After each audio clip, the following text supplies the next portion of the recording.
Okay. Hello, and welcome to Lily's Show and Tell series. My name is Cassandra Nieves, and I'm the Lilly Web Committee Chair.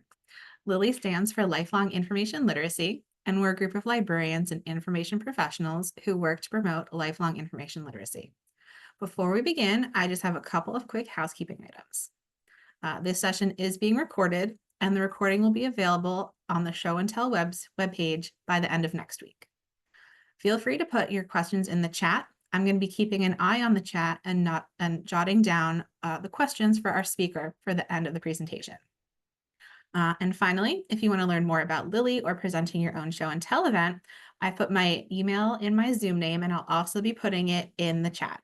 So feel free to email me at any time. And now we're on to our speaker, Stephanie. Good evening. I'm Stephanie Garrett, the Director of Library and Learning Services at Catholic International University. And so thank you for showing up for my show and tell. Today, I'm here to talk about the visual changes we made to our online-only library and the creation of customized library shelves for individual courses in order to create a sense of place in our online library. And it has increased usage of our ebook collection by over 150%. Here's a quick rundown of everything I plan to cover in this session. Some background on our university and the challenges faced by being an online-only library, and how our libraries evolved since I became the director in August of 2021. And where we are today and the results of the initial implementation of what we now call our Digital First initiative. And then I look forward to hearing your comments and questions at the end.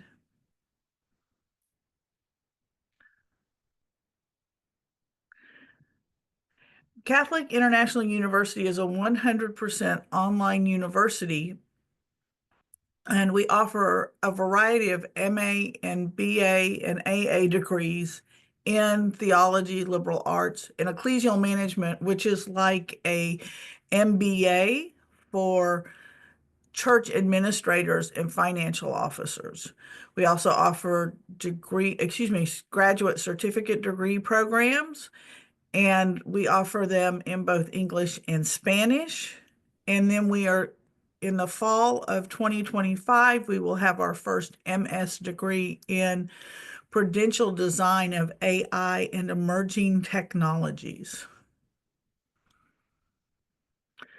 We teach classes in asynchronous 8-week accelerated terms, and this does not allow a lot of time for one-shots in the classroom. My solution has been to hold a presentation of some sort of aspect on research or library resources during the 3rd week of each term. This is the same week that most of our courses have a paper proposal assignment due. The sessions are recorded and shared through email popularly in the library's YouTube channel. Virtual one-on-one research meetings with the librarian can be scheduled via Calendly, and each term there are several courses that meeting with the librarian is a requirement or a way to earn extra credit. And students can ask for library assistance through Canvas Mail, email, Pronto, and then Loom is often used to respond to the help me find something or how do I do this questions, rather than simply giving them the resource. They get video instructions for how to find that resource in the library. And we also have courses that instructors have requested that information literacy instruction is embedded into their course modules. So that's the way we manage teaching. But one of the big struggles that we have had is getting buy-in to the use of electronic books from both our faculty and our students, because one thing I skipped over a moment ago is our student population is over 50% part-time. Over 58% of those students are above the age of 45, making them digital immigrants. And learning to use technology is often their biggest challenge to being successful in their academic careers. And so we've had to we've struggled with the benefits or making the benefits of using electronic books a priority for the students versus their limitations. So on the plus side of digital resources, it reduces when we have the books students need for required or recommended readings or their research, it reduces the occurrences of them falling behind because books are out of stock or don't arrive on time when they order them. Digital books can accommodate more learning styles through the features such as screen readers, search features, bookmarks, highlighting, and other annotation tools. The portability allows students to complete their work on the go with their computer, tablet, or phone.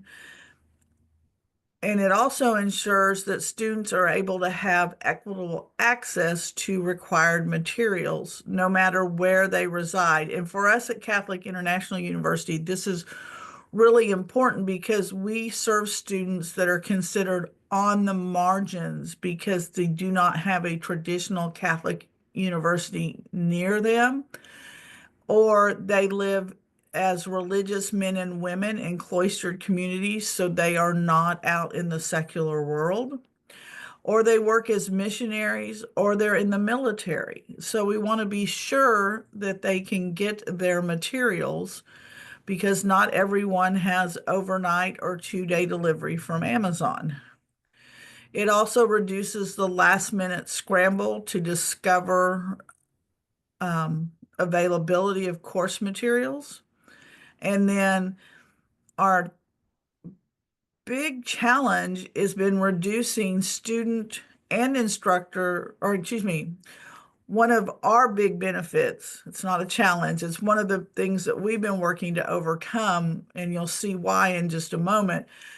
We're trying to reduce the student and instructor reliance on digital materials that are freely available on the web, but are in blatant violation of US copyright law or sets them up to be a victim of a cyber attack. The limitations that we're trying to overcome that is that traditional textbooks such as biology, computer science, things like that we get from Cengage or Pearson's, those cannot be purchased or subscribed to in a library contract. They don't allow those to be put in course reserves most of the time in a digital library. Working in the world of theology, monographs and other books that are seminal to our students' research are often not available digitally, or when they are available digitally, they're not available in multi-user or unlimited access. There are differences in pagination between electronic and print, and then all print books operate the same way. You walk into a library, you pull it off the shelf, and you can flip through the pages. In an electronic book, every book can operate differently, but depending on its platform. And so it can be very difficult for students who are learning to navigate technology.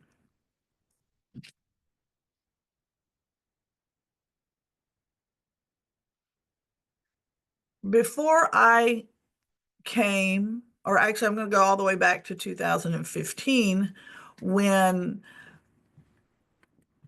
Catholic University, which had been formerly known as Catholic Distance University, went from being in the 1980s a correspondence university to going online and having online classes but they still worked in semesters. And so they had a huge library of donated books that the staff would send to students in order for them to have build their theological libraries and do their research. And then in 2015, the university hired its first full-time librarian who set up a Canvas course module to create the university's first online library. And all the students could access the library from their classes, for their classes via the link here in the sidebar of Canvas. This index was a list of hot links.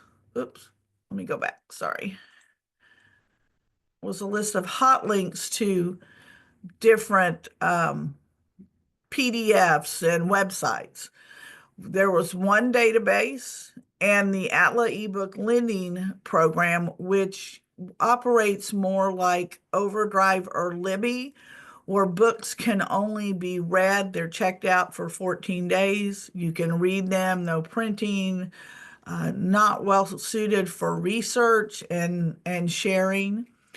And then the librarians still mailed books to students until 2018 when we went to the 8-week accelerated courses, and that made that prohibitive to get mail to and from the library in a timely manner. When I came on board in 2021, I had two big goals. The first was to make the library accessible and discoverable. And the second one was to match the offerings that students would find in a brick and mortar theological library. And I used my contacts from the consortia world to get WorldCat as a discovery system, and then build a online library using SpringShare LibGuides. We still do not use an ILS system because we no longer send books to students. And so there are no checkouts. Here is what our current library page looks like, and it has a sister landing page in Spanish. And so everything you see here is also found in Spanish.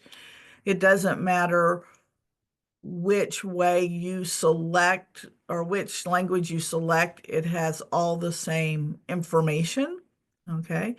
And with the increase of database collections, electronic journals, and adding ebooks that are formatted for academic research, the libraries become the place to go and known that you can get help with research writing and finding articles. But we're still dealing with this strong reluctance on the part of both students and faculty to use electronic books.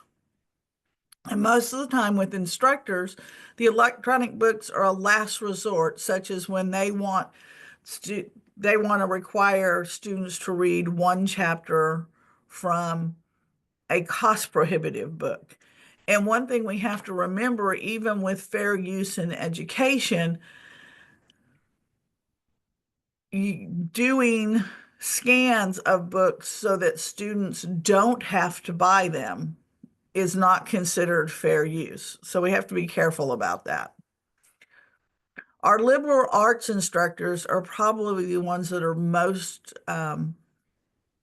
reluctant to use electronic books. They worry about the differences in pagination between their print copies and the way the aggregators do the pagination, or sometimes lack of pagination, and they don't want to take the time to update their courses to include both means.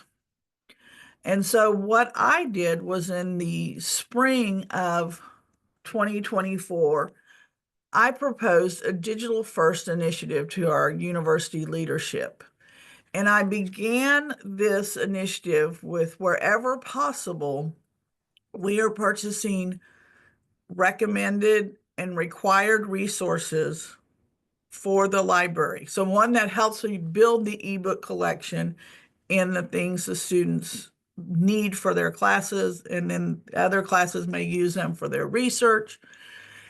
And the goal is to buy it unlimited or DMR free, or in some cases, nonlinear use, because this then gives us the right to use it as a textbook in a course. I've also just made the decision that ProQuest eBook Central would be the preferred aggregator due to it having the most consistent formatting across all its books, and the students seem to find it easier to use. The initiative requires reviewing all syllabuses and syllabi and course modules to find the materials that the professors are recommended, and the library is taking on that challenge.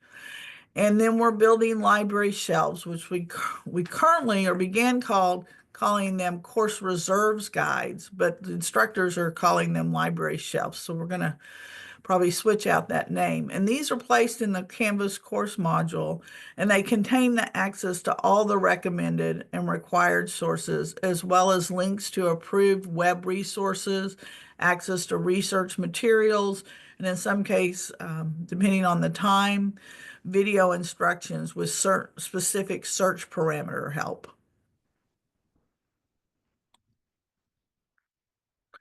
And so here is what a course reserve guide looks like. And I have two different ones. You can see it kind of breaks all of the rules that they tell you about. Don't fall in love with book carousels. SpringShare, well, I've heard that in many classes from both SpringShare instructors and other librarians, but those other librarians, they have a physical presence. And I wanted to make these very visual and have that sense of place for students to see that it's a real book out there. It's just online. And so this has everything these students need for complete their work in the classes. Here in Scripture 503, these are also some of the secondary sources that, depending on their research topic, their professor wants them to start with. And here in Christology 632, this is one that it's actually got two videos in this guide for how to search for sources for Christology. Participation was voluntary. The guides are published as private and internal, so they're not available on the web and they're not available in the SpringShare community. And then LibGuides CMS's widget feature is used to create a widget that can embed it into the Canvas course module. And this was something that we had a lot of talk with professors and university leadership. There was already a library link here in the Canvas link bar, and that takes you to the library's main page, or more correctly, it pulls it into Canvas. And they didn't want to add another link in this sidebar. So we made the decision it goes in the modules. Most all of them are in this first instruction section, and they all have this same wording, course reserve guides from the Catholic International Library. By the end of the fall semester, which was 2 8-week terms, we had 19 guides containing 281 individual assets. And from the LibGuides usage statistics, which I'll be sharing more information in a few minutes, we've gained a significant amount of library traffic. As you can see, the 19 guides received 1,146 views in a 5-month period. And of the 281 individual assets, they received 1,600 views.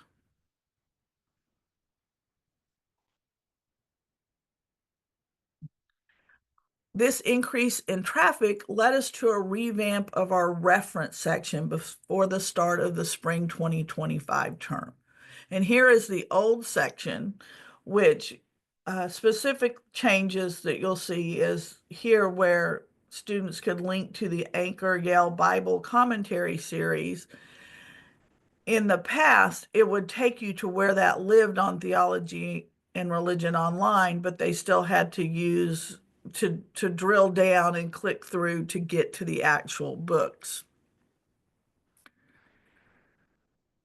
The new reference section pulls everything out of that that platform.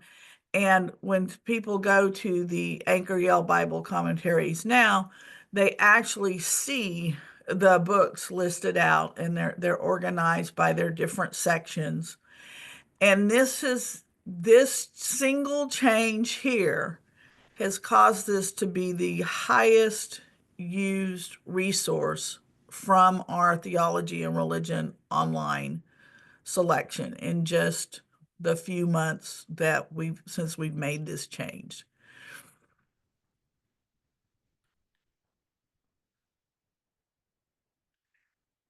Okay, so here are our results from the last 7 months since we started this. With LibGuides session stats, we can see that it's doubled or more than doubled. And this is with 24 course guides now, or 30 total, 24 in English, 6 in Spanish. And then we went from having 7,200 LibGuide sessions with this particular set of guide, or all our LibGuides, to having 15,000 LibGuide sessions. And then as far as the assets go, we've gone from 180 assets to 342 assets. And you can see here, we have nearly doubled once again our usage. Even during this one, I find interesting, even during the time that our library this dip here is when our library is, or our courses are going through a term change. So this is right here where you're switching from like fall 1 to fall 2, but it never slowed down. It just kept going up this past 7 months. And then our ebook access itself has increased. This is the original platform, the ATLA ebook lending program, which works like Libby or Overdrive. Digitalia is a specific group of Spanish ebooks.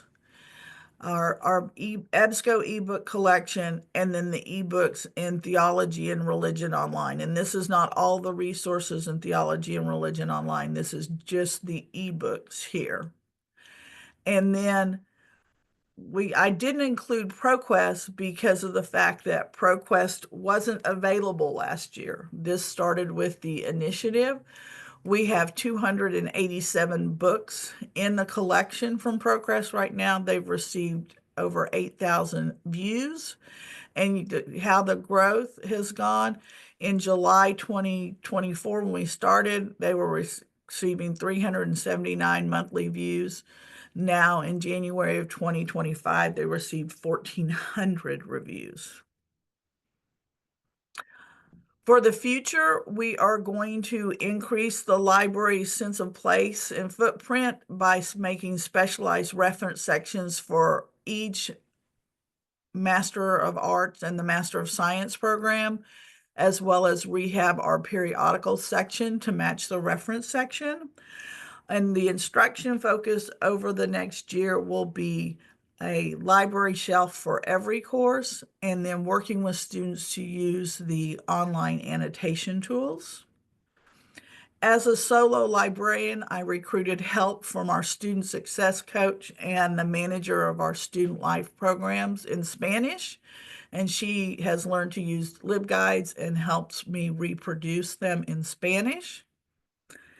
And that is the end. So here's my contact information if you would like to connect. Fantastic. Thank you so much. Does anyone have a question? Please put it in the chat. You can also unmute yourself if you feel comfortable with that. Give everyone a few minutes.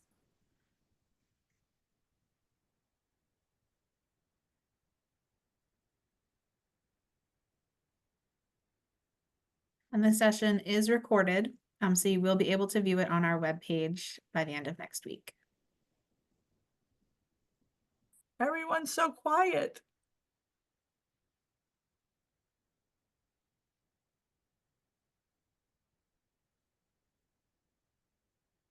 There we go. How did you get buy-in from the Canvas leaders to insert library resources? Well, part of that is the fact that as the Director of Library and Learning Services, I am also one of the Canvas administrators because they already had buy-in that they wanted to put information at the point of student need. Okay. It just hadn't been books. I guess the biggest thing is that getting instructors not so much to have library information in their course module, it was just getting them to accept that electronic books were just as usable for them as print books. And so I have great buy-in from our assistant director of liberal arts and 4 of our full-time uh, masters in theology instructors. And now the program chairs send every new instructor to me to build a course guide for them for every new course that's being developed, with just seeing the change. I mean, it was that noticeable of a change, especially in the resources that professors began to see in their bibliographies. And I have a huge waiting list of courses to get done. I have 30 more that they would have loved to have had it done yesterday.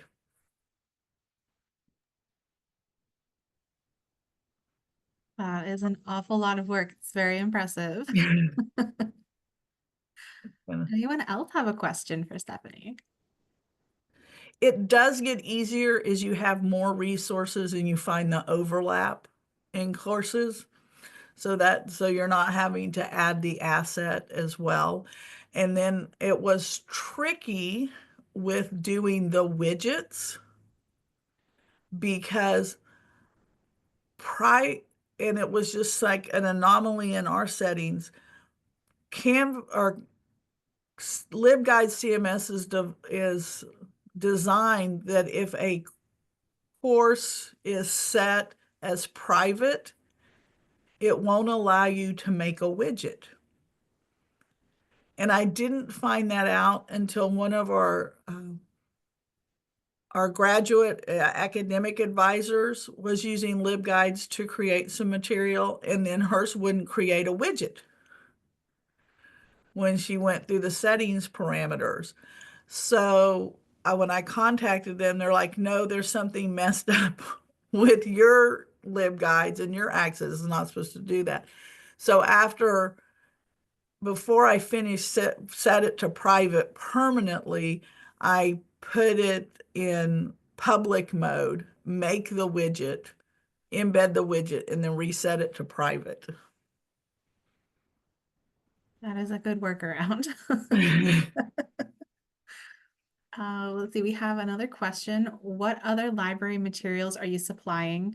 I feel like embedded citation help could be in the future.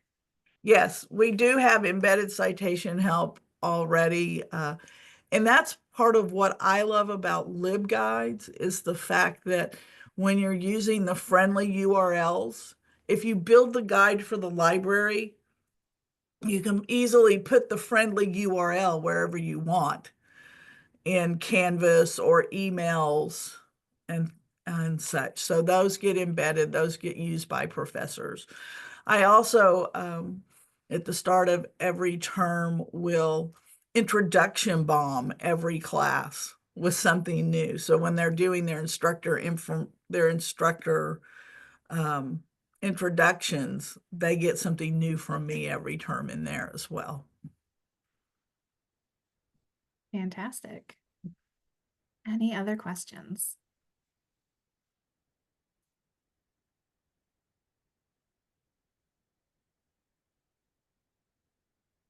I'm going to give everyone a minute to type any last questions. And in the meantime, I am going to put in a link for where you can find the recording of this presentation, as well as the slides.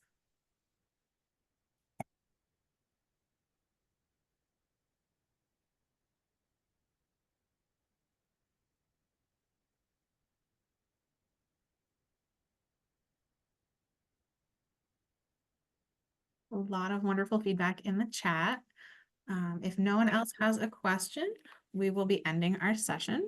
As a reminder, it will be available on the Lilly webpage by the end of next week. There'll be the recording. The slides are already listed, and you'll have Stephanie's contact information if anything comes up to you later down the line or you need to ask her a question. All right.